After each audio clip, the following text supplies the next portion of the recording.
मित्रांनो, आईस्क्रीम म्हणजे अनेकांचा वीक पॉइंट असतो. पण याच आईस्क्रीममध्ये चक्क मानवी बोटाचा तुकडा आढळून आलाय असं तुम्हाला सांगितलं तर विश्वास बसणार नाही, पण हे प्रत्यक्षात घडलंय.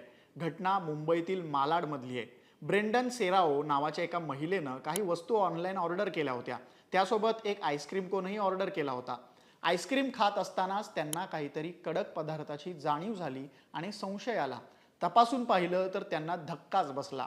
जवळपास 2 सेंटीमीटर आकाराचं एक मानवी बोटच आईस्क्रीममध्ये आढळून आलंय.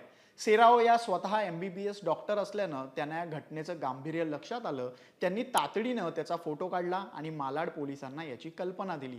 पोलिसांनी आता सापडलेलं बोट हे फॉरेन्सिक लॅबमध्ये तपासणीसाठी पाठवलंय.